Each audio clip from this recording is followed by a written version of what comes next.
Welcome back to Finnish Made Easier. Today we're going to be talking about the accusative case. So this case is kind of, I see it in a lot of ways, the opposite to the partitive case.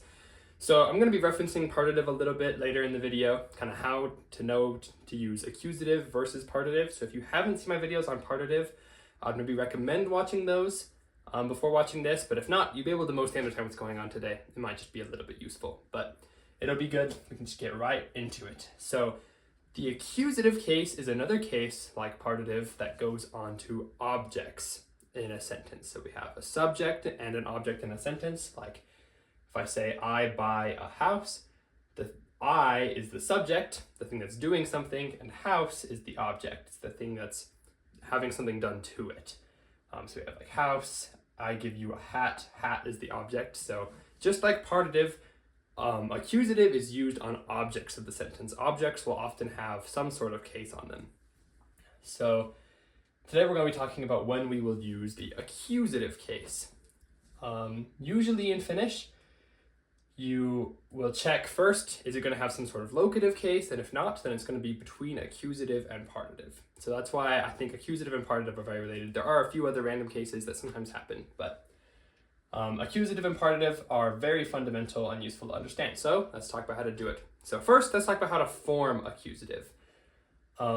It's formed by first finding the word stem and then adding n. This is for singular accusative. For plural, it's a little bit different. But for singular accusative, if the object we're putting in is just a singular word, then we can use this n. You might notice that this is the same as genitive. If you've seen my video on genitive, the possessive one, that was also an n. The reason I kind of separate them into two separate things is because their plural versions are different. So it's useful to have an understanding on accusative and genitive in the singular, even though they're the same, to think of them separately. Because when you do plural accusative and plural genitive, they're going to look a little bit different. So just know that it's going to look the same as genitive, but I like to think of it as a separate idea. It'll help a little bit more in the future. So yes, accusative, we're also going to add n onto the noun stem. And since it's just a single consonant, as you've seen in my softening video, we're going to have to soften or do kopete on the word because we're just adding a single consonant. But yeah, it's as easy as that. We just add an n to put it in accusative. So let's talk about when to use it. These two are kind of related. Again, it's kind of the opposite of partitive. Partitive was very like incomplete, more abstract, maybe just like part of something, if you say some. Accusative is the opposite of that. It's very grounded and complete. So I split it up into two main sections that cover most accusative things, which is when we're dealing with a total object or when we're dealing with a complete action. So first we'll talk about the total object. So this is referring to whenever we're doing something to all of something. For example, let's say we have the sentence, I buy a house. When you're talking about buying a house, you wouldn't say like, oh, I'm buying some of the house or anything like that. With partitive, you might remember that it was very indefinite. We would use partitive if we're having like some water, things like that. But if you're buying a house, there's no sum about it. You're buying the whole house. And so we're going to use accusative. And this works for basically any verb that's going to have you doing something to a whole object. There's many, many examples of this. When you can just think whenever you're dealing with an entire object of something, maybe you're like giving something to someone, you're giving the whole thing, you're buying a whole thing, you understand something completely. Whenever you're doing something completely, we're going to do total object. So I'll do a few more examples of that later, but let's do these two examples right now. So first, I buy a house. Ostan is I buy, and so talo is house normally, so we have to put this into accusative. Luckily, the stem of talo is just talo, and so we can just add the n straight on there. Ostan talon. And it doesn't soften because L doesn't soften, so that's actually just perfect right there. Ostan talon. Pretty nice and easy. For this next one, I give you a hat. Annan sinulle, and then the word we're going to be working with is hattu, that's hat. So annan sinulle is like just I give to you. And when you give someone something, again, we're dealing with the whole object. You're giving them the whole hat. And so we're going to use accusative. So this one, annan sinulle hattu, we can add the N onto the end there because the stem is the same, but we will have to soften this. It's got a TT, so that's going to soften to just a single T. So I'm just going to take off that T there, and we'll go hattun. So you could say annan sinulle hattun. So yeah, that's total object. Decently common if you're dealing with a whole object, you're going to use accusative instead of partitive in most cases. I will note that there are still sometimes when you might use partitive with a total object if it falls under one of those partitive rules still. For example, negative sentences will still use partitive even if it's the total object. So I would check the partitive rules first, defaults to the partitive rules, and if it doesn't follow any of those, then you can check the accusative ones. Like if you have a negative sentence, it's still going to be partitive even if it's the total object. But if you know it's not partitive and you can tell that it is the total object or complete, then we can stick with accusative. So yeah, this next one is complete actions. Again, kind of the opposite of partitive where we had the incomplete actions. And in a similar way, it can still be kind of two things can be complete. We can be talking about past tense, like I read the book, and you read the whole book. Or if we're talking about the future, we can express that we're talking about doing a complete thing in the future by using accusative. So if you're trying to say, for example, I will eat the apple, we can put apple in accusative to mean that you're wanting to eat the whole apple. You're basically going to complete that action. You're not just going to eat maybe some of the apple, but you're going to eat the whole apple. Or you could do the same thing, I will read the book, if you're talking about reading the whole book. So complete actions either in the past tense or in the future even. Whenever we're dealing with complete actions, we're also going to put the object in accusative. So for example, I read the book. Keep in mind, read and read are spelled the same in English, but I'm using the past tense. Luin, I read the book. And we're going to assume that they read the whole book for this purpose. So luin is I read, and then we have the word kirja. So since we read the whole book, we got to put this one in accusative. The stem is the same, kirja, and so we can just add the N straight on there. Kirjan. Luin kirjan. That means I read the book. This next one, I will eat the apple, meaning that you're going to eat the whole apple. Again, syön omena. This omena we have to put in accusative because it's the object in the sentence. That's complete. And once again, the stem is the same. I chose some pretty easy words mostly for today. So we could just add the N right down there. Syön omenan. This last one, I found the plate. Again, I kind of include this example because I feel like it's even kind of both of these, where we have, this is a complete action that you found it already, and you found the whole plate. So this one is double accusative. For sure, it's going to be accusative because you found the plate. You found the whole plate. We're dealing with the total object and a complete action.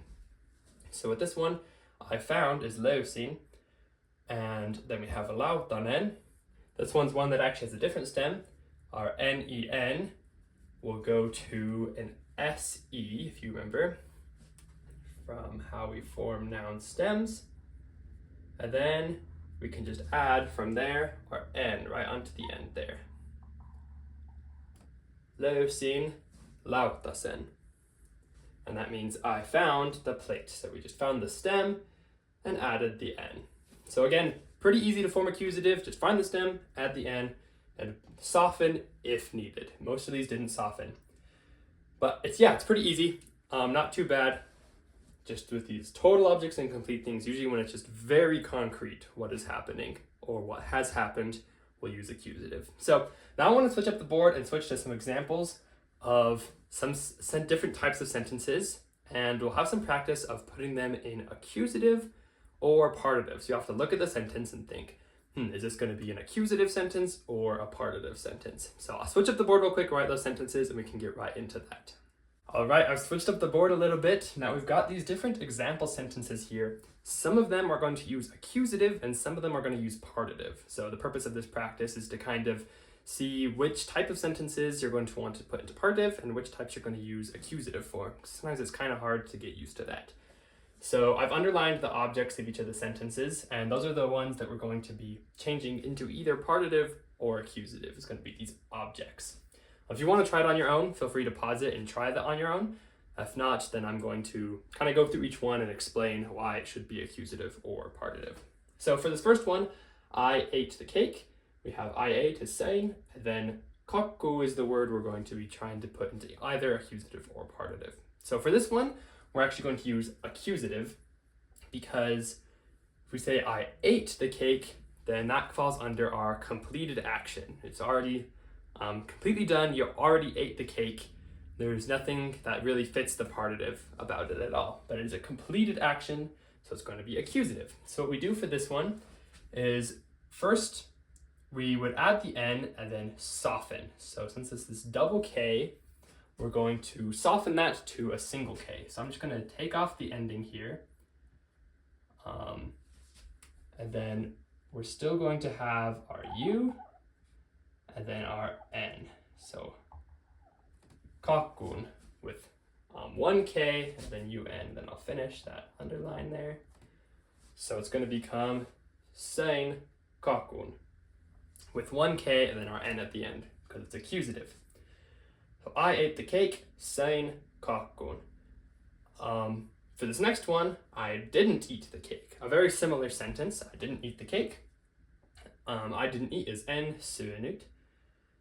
For this one, we're actually going to use partitive. Even though it kind of seems very similar, I ate the cake, I didn't eat the cake. This one is a completed action, but this one falls under negative. So if you might remember from my video about partitive, that negative sentences tend to use partitive. So since this one's negative, it's going to fall under partitive. So kakko, to put it into partitive, we can just add an A, kakkua. En syönyt kakkua. So sain kakkun, but en syönyt kakkua. For this next one, I take some money. This one, again, it might be kind of hard to know if it's accusative or is it partitive. With this one, we can know that it's partitive, especially since it has this word some. Most of the time when we're using these indefinite words like some, we're going to be putting things in partitive. So since we're taking some money, we get that indefinite amount, we're going to use partitive. So we put this in partitive by adding this A here. Otan raha. So I take some money. Again, indefinite, going to be partitive. Now this very similar one, I take the wallet. For this one, we're going to actually use accusative. So again, these are very similar sentences. I take some money or I take the wallet. But the main difference here is that if you're taking some money, it's very indefinite. You don't know how much. You're not specifying how much. So it can't really be a whole object, a complete object. But when we're taking the wallet, you are taking the whole thing. It's not a question of how much it is, but since it's a single object, you're taking the complete object. So we can actually use accusative. It's not a question of how much wallet there is. You're taking the whole wallet. So we can put this into accusative pretty easy by, again, softening this double K to a single K. And then we get lompakon. So we can just add the N on the end there, soften the double K to a single K, so lompakon. So otan lompakon. Again, soften the K, add the N there. Now these last two, again, are kind of similar. We have I am writing a story and I wrote a story. So for this first one, I am writing a story. Since it's a kind of a continuous action, it's an incomplete process. We're not saying that it's done at all, it's very continuous, still going, then it's going to be partitive. You haven't written the whole story yet, and you're not saying that you're going to write the whole story. You're talking about you are currently writing the story. It's not complete. So because of that, we can put that into partitive by adding an A here. So tarina, kirjoitan tarina. So we just add the second A there to put it in partitive. While the flip side of that, I wrote a story, is going to be accusative. And that's because if you already wrote the story, it's a complete action. So it's already done. I'm writing a story is not complete, but I wrote a story is complete. So since it is complete, we can put it into accusative by just adding an N. So we get tarinan. So kirjoitin tarinan is going to be our accusative version.